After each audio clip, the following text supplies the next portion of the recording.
So Passover is coming up, and I have some thoughts about it. Um,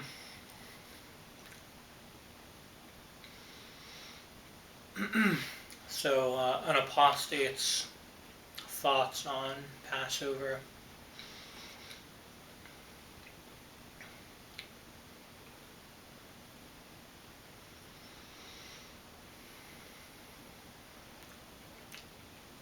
So one aspect of it is that Passover is considered a symbol, to symbolize freedom, and people generalize this to just be about freedom, but it's really much more selective than that.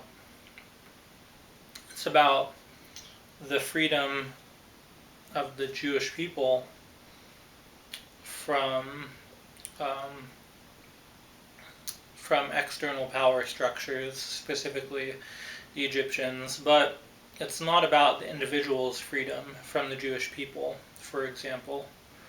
And I very much feel that. I have, these days I have more independence, but um, as the child of my parents, there are a lot of things that I feel are oppressive towards me. Anyway, in regard to this domain, or the fact that people interpret it as being about freedom generally rather than a specific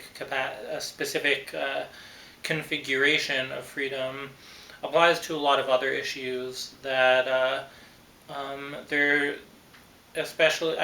This certainly applies to politics, but there's a lot of difficulty that people have with extrapolating a principle to its logical conclusion, or its absurd logical conclusion, reductio ad absurdum.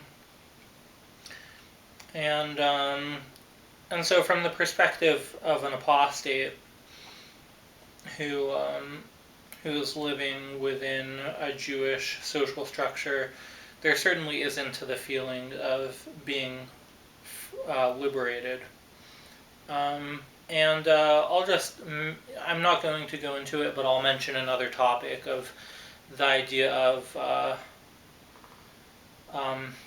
I don't know what exactly to call it right now, but it's something like parametric considerations. So you can be, for example, you can be free along one parameter, but not free along another parameter.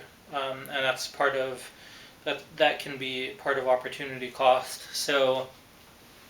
For example, like one way that freedom is thought of within a Jewish framework is that by embracing service to God, you become free from your passions. But of course, like you're not like maybe if you have a religious lifestyle where you're strict with yourself and you control your passions, then you're free to focus on longer term goals or more difficult goals. But of course, you have to sacrifice other freedoms if you're living within that framework. Of course, there's just the inversion of that where you're not free to pursue your more immediate gratifications, or you're not free to pursue things outside of the Jewish framework. So not the best explanation, but just wanted to mention that concept because it comes up a lot.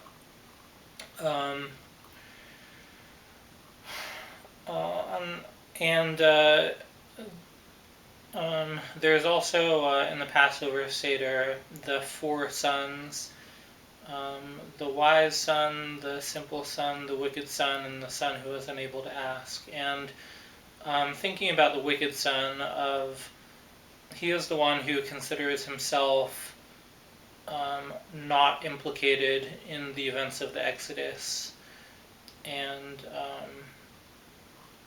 considering it as if it didn't happen to him. And so I don't really know what to think about the text. I don't know.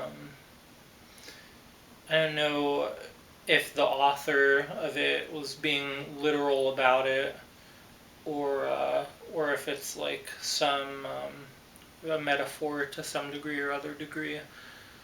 But it brings me to the concept of evolutionary contextualism, that the value of something is considered relative to its context. And so in the modern day, like when I think about religion, there is a very big difference in being observant thousands of years ago versus being observant today. And of course, there are a lot of different kinds of observance.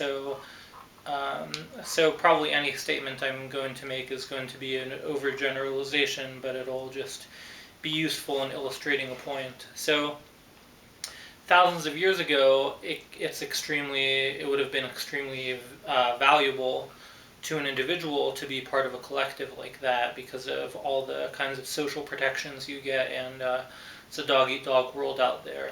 And but nowadays, maybe for example, you want to succeed in your life and be able to make friends who aren't Jewish and things like that. And for me, that has been important to me because growing up, I lived in a pretty small community and I didn't have very many friends, and because of the religious or social inclinations of my parents, I was limited in terms of who I was allowed to associate with, and so that created a lot of severe complications for me. So those kinds of um, those kinds of social norms from the traditional Jewish social and religious structure of uh, religious base religious based segregation, those might have been very valuable thousands of years ago for the Jewish collective and for the individuals who are constituents of of that collective or those collectives, but it may be considered less valuable in the modern era. Um, and of course, it's an issue by issue basis.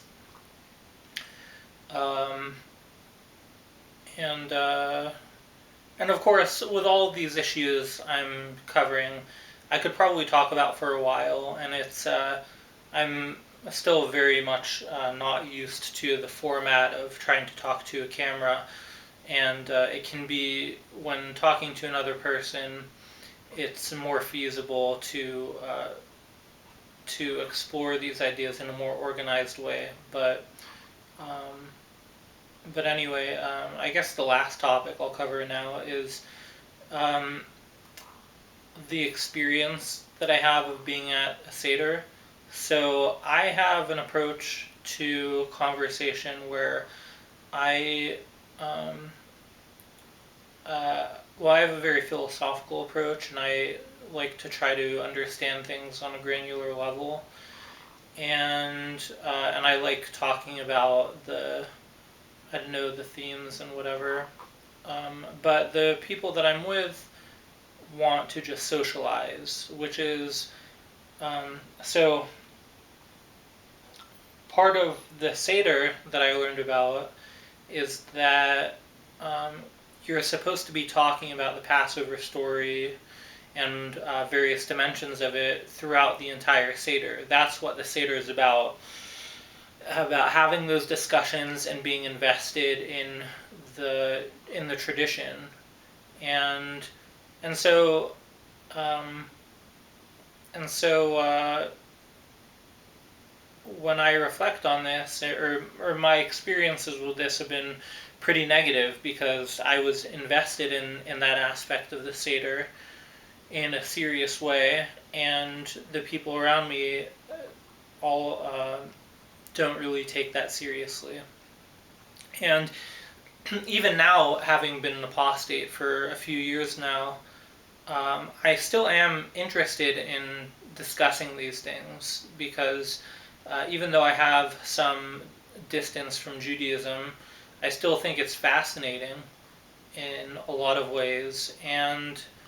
Um, and like, out of all the holidays, this would probably be my time to shine because I have a lot of difficulty with certain kinds of Jewish gatherings, and so it just makes me feel really bitter that the one time that maybe I could be really engaged with the tradition and be engaged with the people around me, they don't really care about participating, even when they nominally consider themselves religious. And it certainly relates to a lot of other issues that I've had in my life. Like when I was much younger,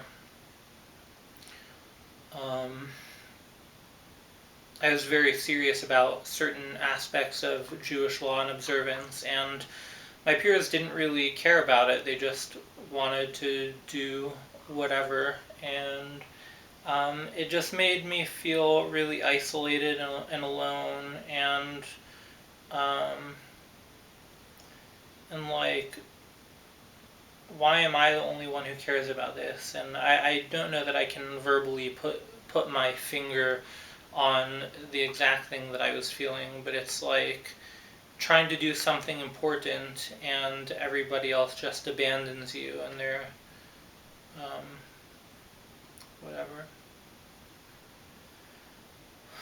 Um, so I guess that's it for now. I wish you all a happy Passover, and I really hate Passover. I hate um, how it disrupts my life.